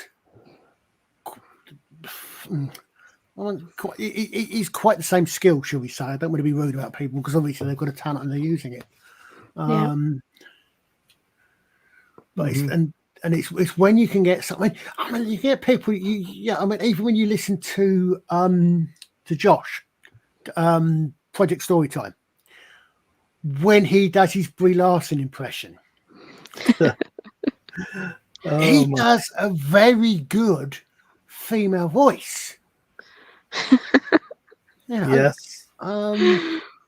So. I honestly have no idea how close that is to Brie Larson because I've never paid attention to Brie Larson enough to listen to how she speaks in anything. You get people that can do that can change their voice and do not really different voice, but a different gender voice, which of course is a different, slightly different body setup in the first place. I mean, women's voices are generally, on the whole, across the human race, slightly higher pitched than males. Which is why when I was in the Royal Signals in the Territorial Army, and we used to say that it was easier to make out a WRAC, a female squaddy soldier on the radio than a male on voice radio. Because of that higher pitch, you used to pitch your voice slightly higher when you're on the radio because it penetrated better. It was easier to hear. So obviously, if a male with a reasonably deep voice can actually do a good female voice consistently, rather than a sort of like that. Oh, I wish I hadn't done that. That hurt my throat. Well, even Josh says that there's time that it's hard on the voice. I think on anybody that does voices, it can be a little hard on the throat, but being consistent with it. I mean, whether you're close or far off from it, being able to keep whatever imitating voice you're doing consistent is key to it. Because if you're not the same.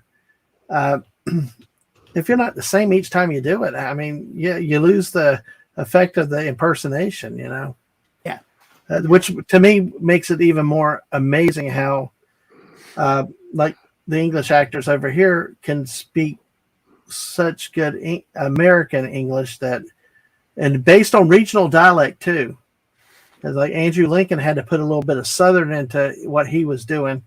The fact that they can do it, and they can do it so well. Now, granted, they do takes, but still, that just to have that ability to do that for so long is just amazing.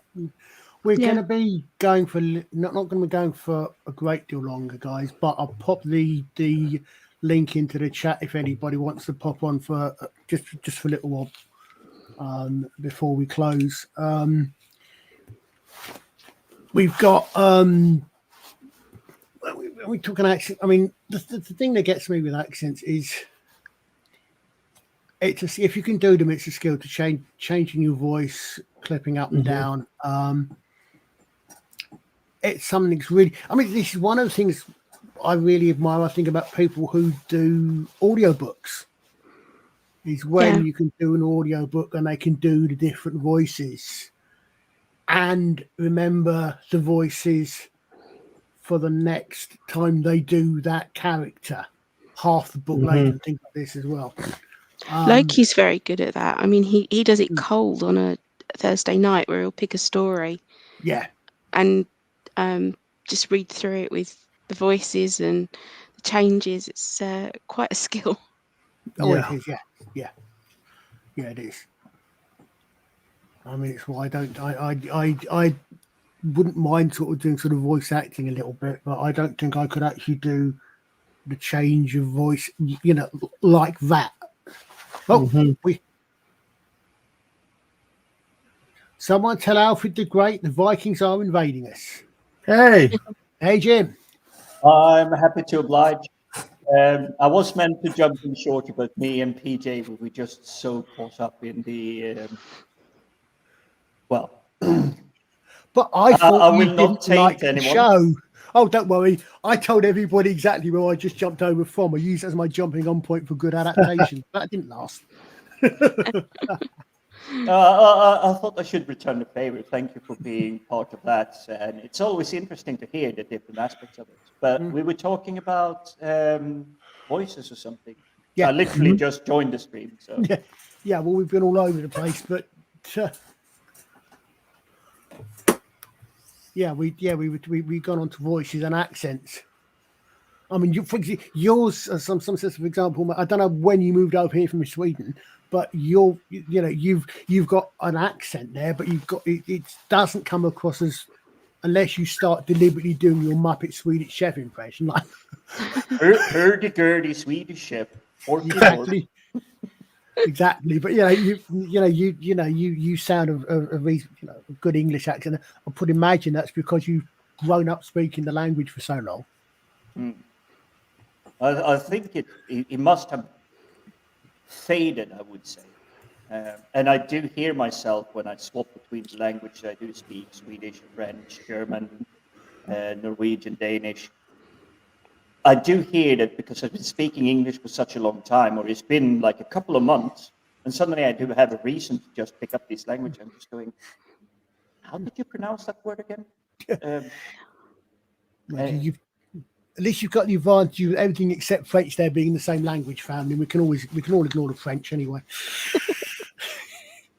Yeah, I will say this. I studied French in school because it's mandatory in Sweden. So English is automatic. It's not your second language. English is automatically trained. It's not considered your second language. You choose your second language, which is either French, Spanish, or German. And I studied French for 7 years. And to this date, other than reading articles or maybe watching a film without subtitles or anything, that's the only time I've really ever used French.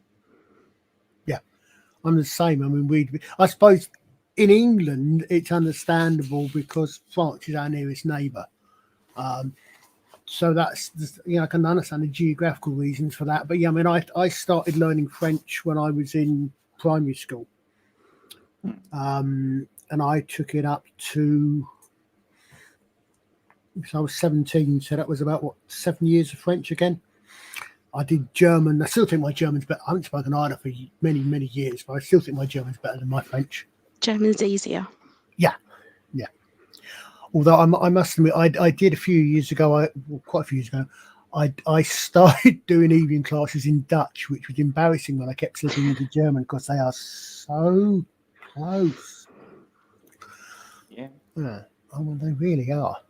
The Dutch, I believe they have a mix of 4 languages. So it's English is one of them, because some of it is Anglified, but there's German behind it. There's a little bit of French or whatever it is, and they literally just have that big mixture. But overall, coming from Scandinavia, hearing it, I think they sound closer to a German with an accent. And I know I'm going to be put on literally arrest this person and live for saying that. But for me, it sounds like that is a German having more English vocabulary. It is not accurate, but it's the way it comes across. I won't. I promise I won't tell you what John McWhorter says about the Norwegian, Swedish, and Danes. I promise I won't tell you what he says about them. Oh, I'm sure the reputation is well deserved. No, it's regarding the differences in the languages. Well, there is. I will say that as a Swede, the Norwegian, you can tell us apart immediately. There's definitely a lot of different ways of saying or expressing, even just mannerisms are massively different, and it's literally countries boarding each other. It's like the English and the Scots, but it's even far worse than that. Yeah. The gap is massive. It could just as well be a huge lake in between the countries. Yeah. Well, I mean, it's funny because you said I don't know many people from.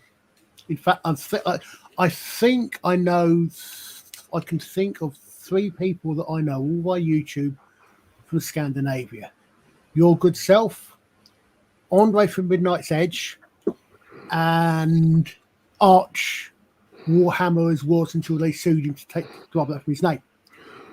Arch, I couldn't tell. I didn't know was Norwegian until he said it. Andre does have an accent. You can tell he's got an accent.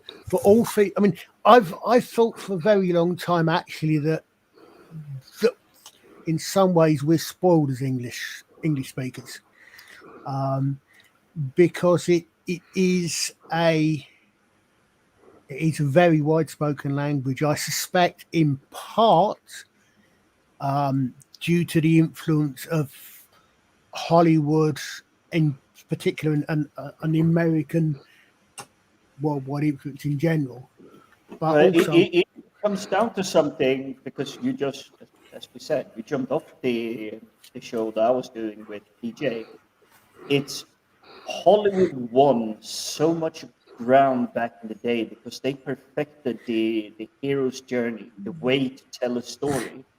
That's why all the films from the 30s, 40s, 50s, 60s, 70s, they were following a good model. This is how you get people engaged, get into it, and accidentally, hey, this is our language, this is what we speak. Everybody best learn. I mean, there's also, of course, going back to the fact that there was a time when we owned a quarter of the world. Didn't own Scandinavia. No. We'd also been invaded by half the world, so yeah, kind of evens out. They used to say the sun never sets on the British Empire, but there's a very good reason for that. Not even God trusts an Englishman in the dark. I never heard that, but the fact that the sun never sets on the British Empire is true. I came up with that argument. I think I came up with that argument myself. I think that was my line I came up with, but from someone was taking the mickey out of the British at the time. But it's weird. I heard a joke supposedly, and supposedly, I really, really, really hope it's true, but I'm pretty certain it's not. But supposedly, conversation overheard from a German airport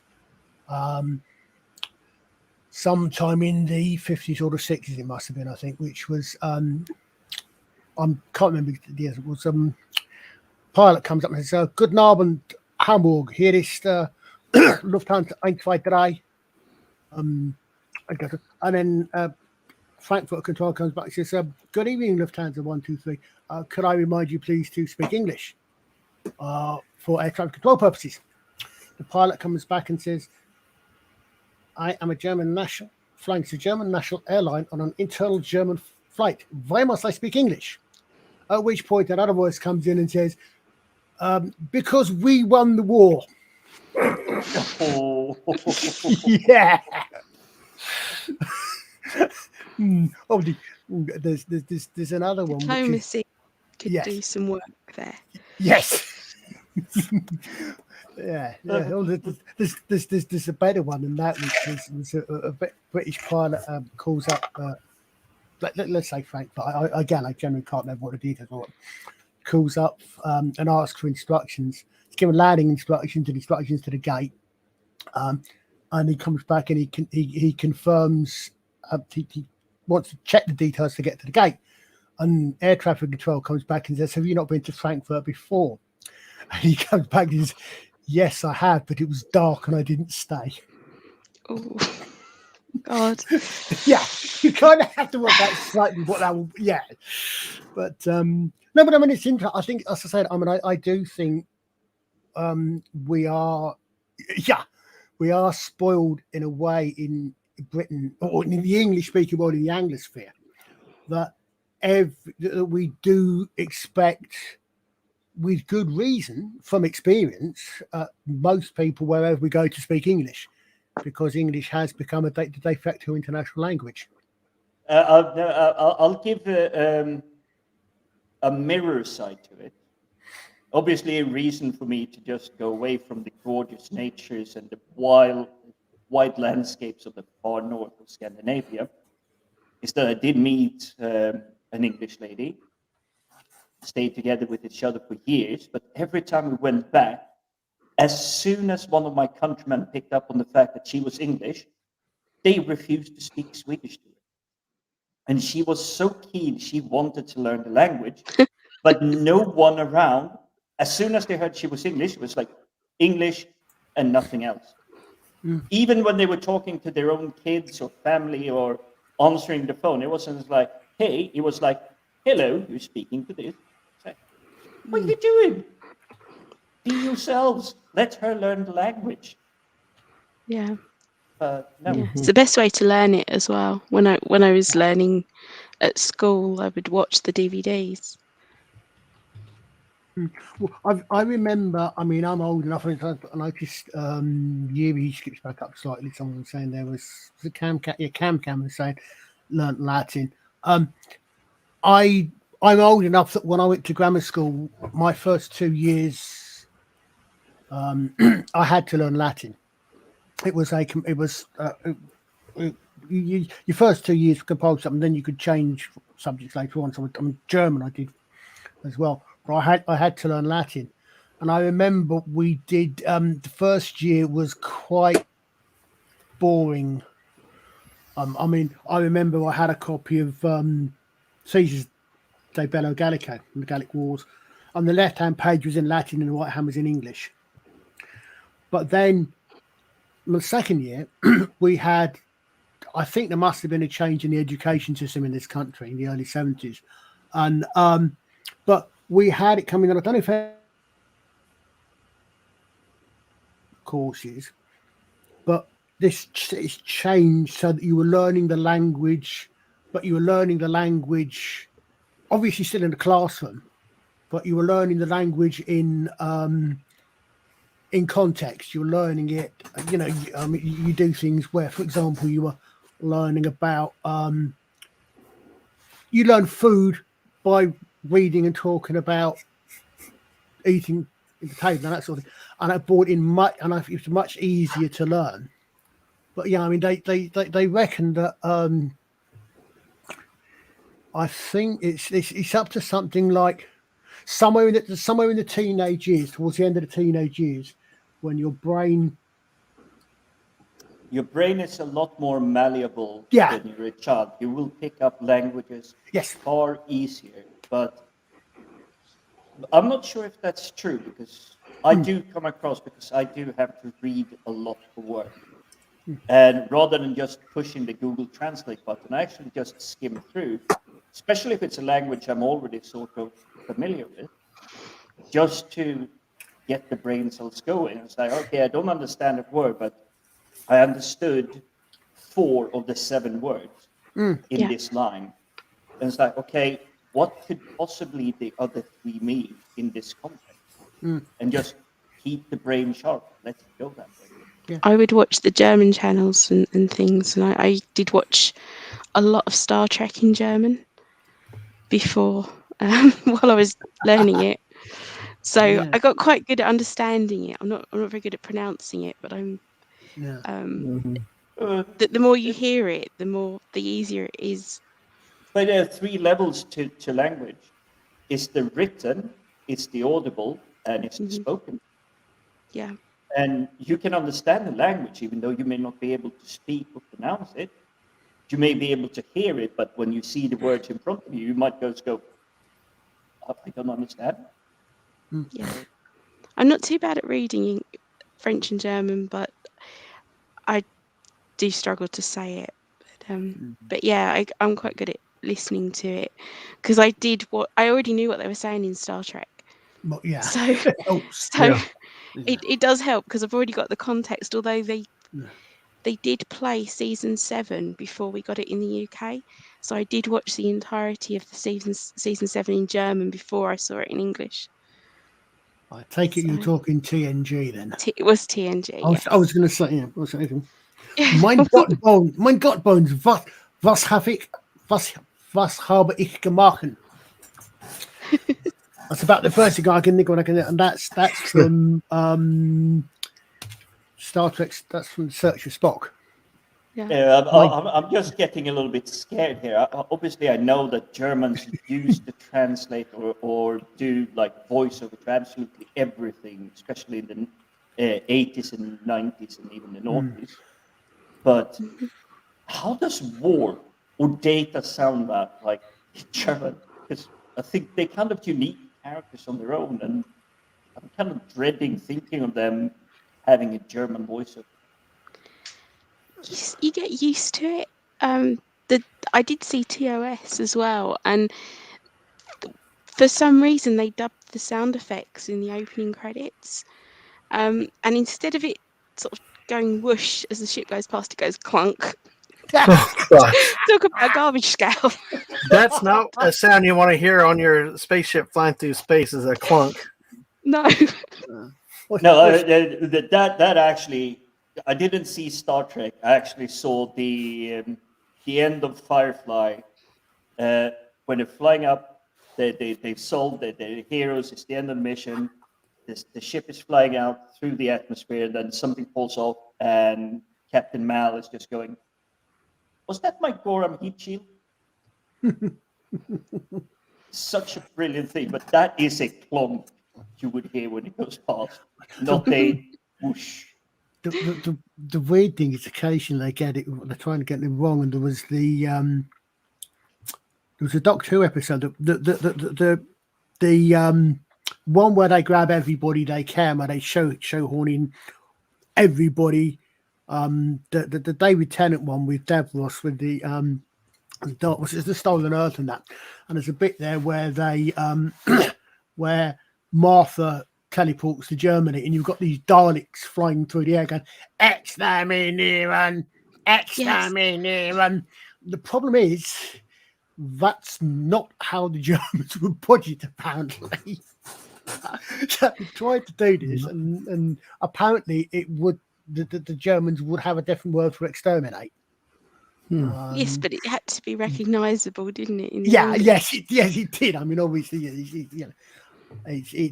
obviously, I mean, it's like what I think something that, although I wasn't the world's biggest fan of it, something that I thought that Allo Allo did really, really well was drew on the oddity of how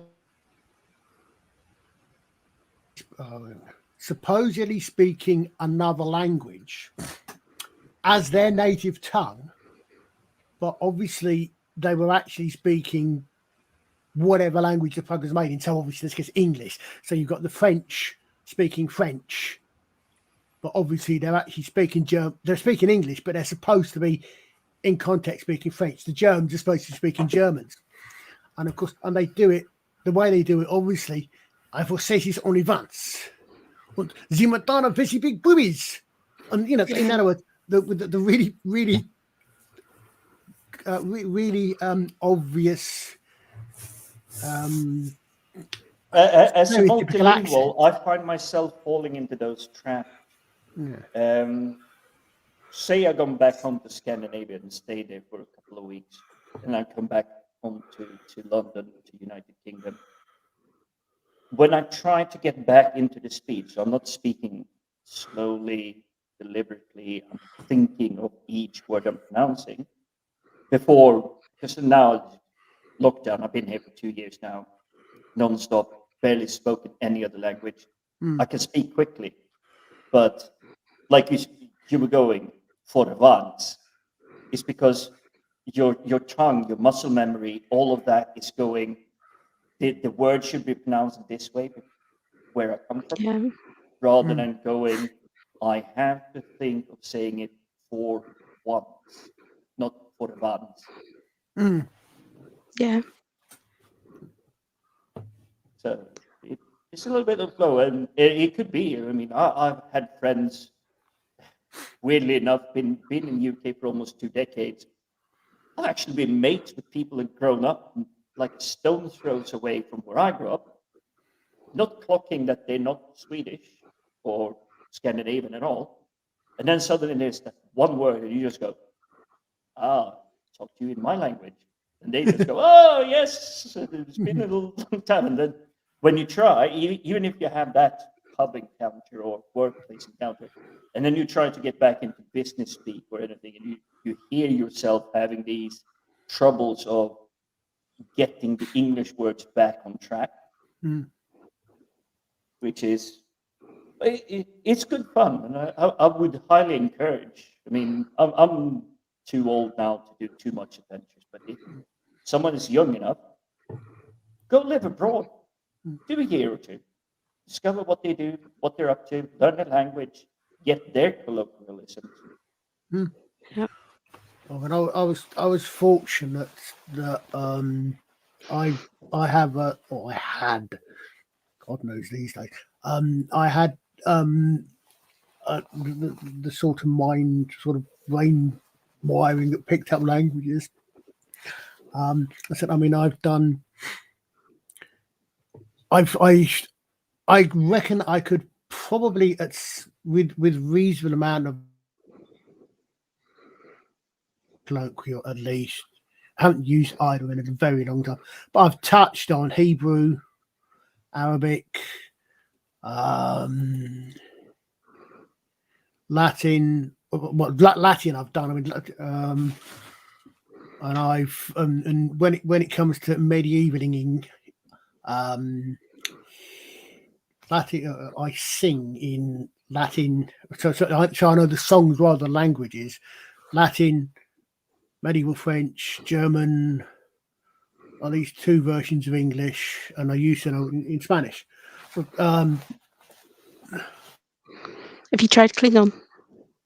actually do these things, and I can actually learn these. I can actually sort of speak the languages, or at least sing in them. But I don't think I want to try learning anything new now. You see, I still like to, even though I consider myself a massive Star Trek geek, big fan of the Lord of the Rings. I tried to learn Silmarillion, Dark Tongue, Klingon. I know Kapla. That's like the extent. It is like I have never really wanted to dig into it that much, but it's interesting with these fictional languages, the way the inventor actually thought about them. So from Tolkien to anyone else, there was a lot of thought going into it. Yeah, definitely. Yeah, I've dabbled with Klingon. I think the most I can do is the numbers, but and recognise a few words. And belonging to a online role play game, I learned a little bit of the Riansu that Diane Drone developed, because I was GMing a Romulan ship for a while. Oh wow! So, but it goes, you know, when you're using it all the time. Like I knew all of the key words for things like phases and engineering or whatever, but that's definitely worn off a little bit. Yeah. As I say, you know, if you don't use them, it does go, especially if it's not something you've grown up with.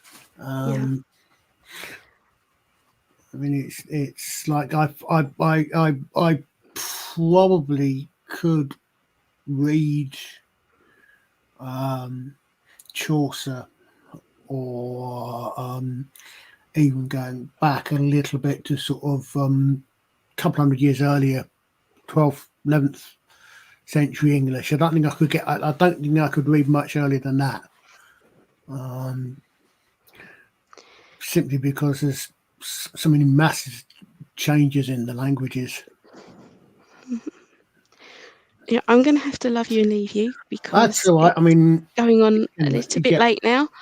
Well, have you got anything? Lovely to talk to you. Have you got anything you're going to be doing coming up in the near future you want to let the group in on about? No, only popping in when someone asks. So we'll see you about in the various streams, no doubt. Will do.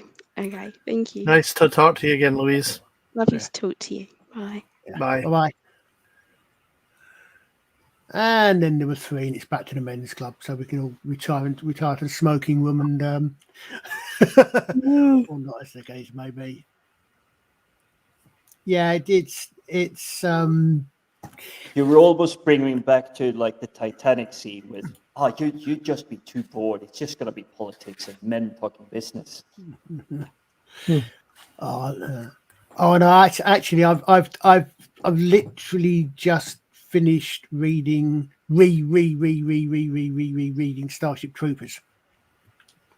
Such a brilliant book, but it's a diary. It's not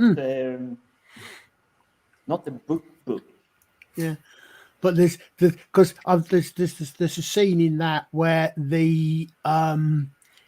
just where he's doing his, towards the end, where Rico's doing his recruit. He's officer on the training cruise. He's what in the Navy will be a midshipman cruise. He's doing his recruit. Where the captain of the ship, because for those of you who aren't familiar with it, most of them, all pilots are female because they've got better reactions and so on and so forth. Well, that's Heinen's reasoning. And the captain is a little bit slow in dismissing everybody, and the Marine commander gets up and asks if his officers can be served in the smoking room or something along those lines. So similar sort of thing that they wanted to, the separation there of the gentleman was drawing rather than the ladies were drawing, because of course if you've got a big house, you're familiar with the phrase of the drawing room. That's not actually anything to do with putting a pencil on paper. That's the withdrawing room, where the ladies used to withdraw after dinner so they could get on with their chat and get on an intelligent chat, while the men were spending their time doing their lungs in with cigars and smoking. And that's why you have a drawing room in a large house. Inaccurate description in terms of naming for it, withdraw rather than drawing room, because you would think, you're doing artist. Yeah. Well, that's probably why it changed around, but originally it was a withdrawing room.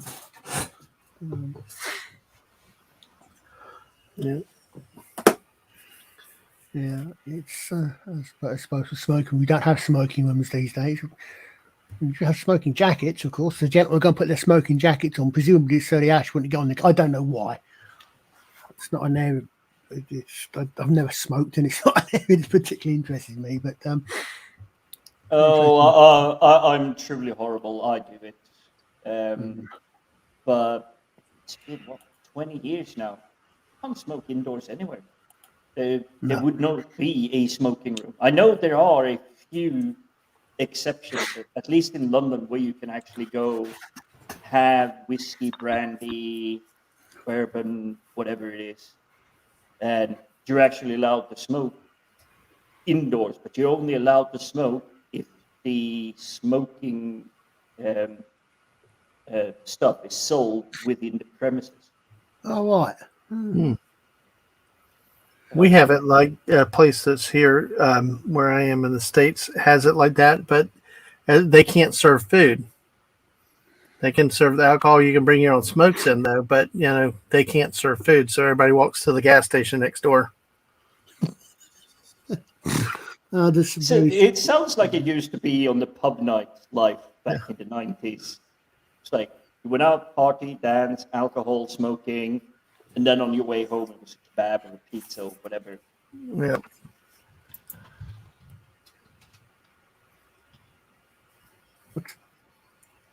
Oh, hold on. Oh, I hate it when that happens. You push the wrong key and something really weird goes on. You're about to take a screen capture, but what you want to do is type. Okay, guys. We have been going on for, good God, over 2 hours now, folks. Yep. I think we've probably about the time to call this to a draw. Hey, we're literally being unplugged. Yes, we are literally about to be unplugged again. You'd like to push for the next week? Who, me or Jim? Well, actually, either you. Jim, since you're our guest, you go first. Yeah. So most of my content is on PJ's channel. I am starting to contemplate. I've drafted up a few things that I'm thinking about making on my own channel. But at the moment, all you'll find is me trying to make an intro. I'm quite pleased by it, so do drop by and let me know how crap I am at making an intro. But at the moment, my focus is mainly around current pop culture and the butchering of said culture. You missed the hint. Don? Yep.